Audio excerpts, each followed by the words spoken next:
Hey guys! The anime from the previous season has gradually come to an end, while the new season hasn't started airing yet.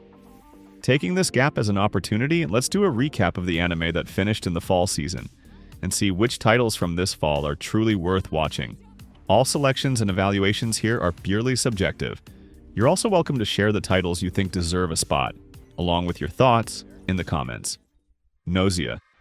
It is arguably one of the most successful game-to-anime adaptations in recent years, and also the only title this season that truly focuses on mind games. For this type of game-based adaptation, what really gets tested is how the staff balance different branching choices, including how information is organized and presented, as well as how multiple routes are developed in parallel. And in this regard, I believe the director clearly has his own proven approach. At the very beginning of the anime, the audience follows the protagonist, Yuri, as she learns the rules from scratch, through constant trial and error, gradually uncovering how the entire world functions. On top of that, the show adds everyday interactions between characters, introduces more off-screen actions, and unlocks individual character roots through various variables completing their character development. The later parts of the story and animation also never collapse in quality, resulting in a very high level of overall polish, with storytelling that remains coherent and complete throughout. Moreover, its mind game structure based on the werewolf format naturally makes it very easy for viewers to immerse themselves, combined with strong visuals, BGM, and story design. In an otherwise relatively thin fall season, I think its overall ranking comfortably sits in the top 3. Spy Family Season 3 remains an extremely stable all-rounder. Every time I click on a new episode each week, it always gives me a strong sense of comfort. This kind of simple joy really is that effortless. This season's Twilight Memory arc continues to deepen Twilight's character development, while further clarifying the core theme the series has always aimed to convey. Although the school bus hijacking arc appears full of danger, it still maintains the underlying logic of warm, slice-of-life comedy. Watching Anya mess around, even in tense situations, it still manages to help you relax. Of course, some people may feel that Season 3 lacks innovation, but objectively speaking, its peak popularity has already passed. As long as the staff avoid making major mistakes and keep things consistent, that alone is already more than enough. And this type of series has one clear advantage. It doesn't require an especially high production budget. Relying mainly on story progression and daily comedy, it can still achieve a solid level of overall quality. That said, its weaknesses are also quite obvious. It's hard for it to become a true nationwide phenomenon, and it's unlikely to produce a single episode as iconic as Demon Slayer or Fate Zero. But at the very least, this fall season, it unquestionably deserves a spot in the top 3. Tojima Wants to Be a Kamen Rider. Its very first episode delivers an incredibly strong impact. The 40-year-old protagonist, Tanjiro, when facing a robber, trembling as he puts on a cheap Kamen Rider No. 1 mask bought from a night market. With a rearranged version of the theme song playing, the moment he throws that rider punch, I was completely fired up. This is basically a love letter written for middle-aged men. Of course, after the initial excitement fades, the real-world issues become obvious. The production budget is clearly limited. Whether it's the simple backgrounds or some of the everyday animation, you can clearly feel that sense of low budget. But the director clearly knows where the money should be spent. Every hype moment is handled without hesitation, and the control of combat tension is excellent. The daily scenes transition naturally through comedy, twists, and unapologetically chuny dialogue. Combined with the ever-present Kamen Rider spirit, it forms a romantic story meant exclusively for adults. I have to admit, its art style might not be for everyone, but personally, it firmly stands as one of my top 3 this season. Tatsuki Fujimoto, 17 to 26. This is an anime adaptation of 8 short manga Fujimoto Tatsuki created between the ages of 17 and 26. The series consists of 8 episodes, with each episode adapting one short story.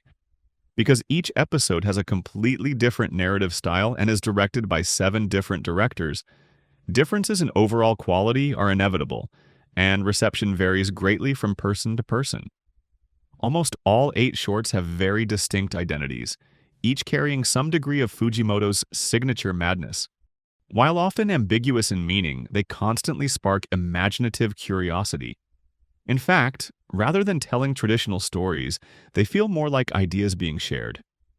Starting from a single small concept, each one expands outward in unexpected directions. Which episode you prefer most almost entirely comes down to personal taste. Despite the uneven quality between episodes when viewed together as a whole, it remains one of the most worthwhile titles this season.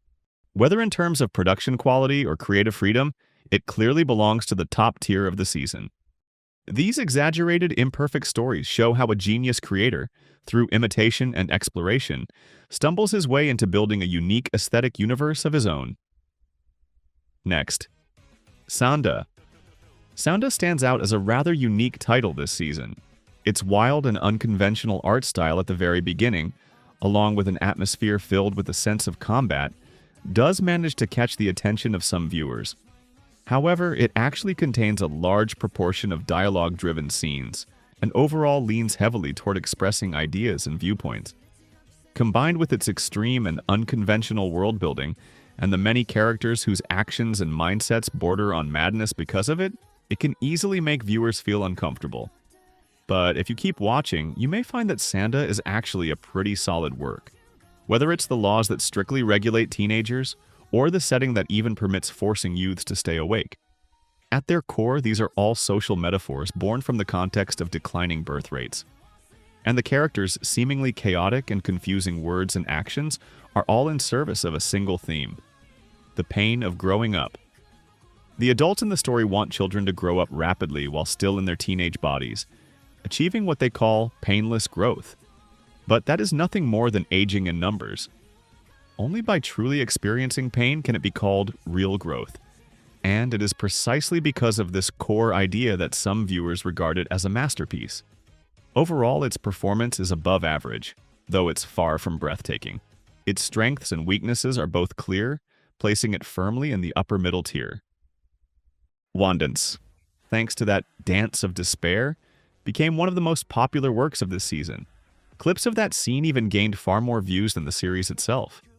But when we return to the series as a whole, its overall quality is actually quite strong, and its core message is remarkably pure. Dance serves as a way for the characters to express themselves and confront their inner struggles. The series delicately portrays the male lead's growth from insecurity to complete dedication. Especially in the middle and later parts, the viewing experience improves dramatically. That said, there are two unavoidable issues. First, the 3D modeling and rendering often break immersion, with the awkwardness clearly felt even through the screen. Second, the limitations of the theme itself. Unlike music or sports, dance is harder for outsiders to judge intuitively. Street dance, in particular, often relies on narration or character reactions to convey quality. Combined with the modeling issues mentioned earlier, it can easily give off the false impression of being a bad show. The next title is Ninja vs. Gokudo. Its overall style leans heavily toward the Baki-like school. It tells the story of two organizations with a blood feud, ninjas and yakuza, locked in endless violent conflict. The two male protagonists represent the ninja and yakuza sides respectively. While remaining unaware of each other's true identities, they live as close friends, even as they slaughter each other's comrades in secret. In some ways, it feels like a low-budget basilisk. The problem is, the portrayal of ninjas and yakuza draws an overly clear line between good and evil. Personally, I see this as a significant flaw. The yakuza side engages in drug trafficking, kidnapping, murder, and robbery. Almost every evil imaginable, frequently massacring civilians and carrying out acts of terror. Aside from the second male lead, they are essentially a mix of lunatics, murderers, and a terrorist organization. Meanwhile, the ninja side is portrayed as a textbook force of justice, tasked with protecting civilians. This kind of portrayal makes it almost impossible for viewers to empathize with the Yakuza side, and ultimately weakens the story's dramatic tension. That said, for viewers who simply enjoy action-heavy shows, it's still worth a look. To Your Eternity, Season 3. When viewed on its own, whether in story design or thematic exploration, it still remains above standard. Its real problem actually lies in the first two seasons. At the end of Season 2, that is, the conclusion of the Past Lives arc, Fushi defeated his longtime nemesis, revived his friends, and finally was no longer alone. At that moment, the entire story seemed to close into a gentle cycle, and it could be considered a nearly perfect ending. But it was precisely from that moment on that Fushi's abilities became overly powerful. Not only is he immortal himself, he can even make others immortal. With such a setup, it becomes very difficult to recreate the tension of pain and growth from the first two seasons. And moreover, whenever I see those revived characters again, I can't help but feel a sense of being betrayed. Of course, this may just be my personal feeling. Overall, among the anime of this season, it is still a clearly above-average, high-quality work. One Punch Man, Season 3. It has been criticized extremely harshly, to the point that even the director was driven off the internet permanently.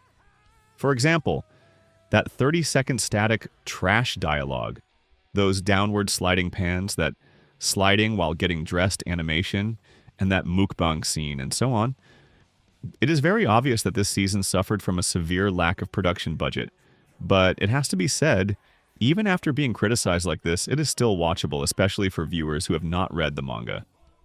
The main reason for the disappointment, in my personal opinion, is that expectations were simply too high. The first two seasons burned through massive budgets, not only delivering explosive spectacle, but also successfully raising everyone's expectations. Once that expectation is removed, the content of Season 3 is actually largely consistent with the manga. It's just that these overly obvious flaws turned the original expectations into anger labeled as perfunctory. But when placed within the overall context of this autumn season, it still counts as a solid work. Of course, this is also related to the fact that this season as a whole wasn't particularly competitive. Campfire Cooking in Another World with My Absurd Skill. This is an isekai anime that leans toward daily life and food. If you ask whether it's great, it's really just okay. But if you say it's bad, it actually feels quite comfortable to watch. It can be considered a relaxing, everyday, instant noodle anime. This work contains a wide variety of elements: cute pets, mouth-watering dishes, and occasional battles and level-ups. Moreover, each element is clearly connected in sequence, so nothing feels abrupt. Precisely because there are so many elements, although the pacing is not fast, the overall structure feels very tight. The male protagonist is lazy, timid, and afraid of trouble, yet he genuinely loves life. This personality setup fits the pacing of the series extremely well. While watching it, you get the feeling of finding a quiet corner in a busy life. Of course, it is not without controversy. Many viewers complain that the reactions of the isekai residents to modern food are overly exaggerated, and that the protagonist's sense of danger is rather weak. But personally, I think for a daily life instant noodle anime to reach this level, it can already be considered fairly successful. As counterexamples, you can take a look at A Gatherer's Adventure in Isekai and That's Journey. Well, that's all. These are the titles I picked this season that I think are worth watching. If the one in your heart didn't make the list, feel free to leave a comment and share it. Let's wait together for the next wave of new releases to arrive. See you in the next video. Bye.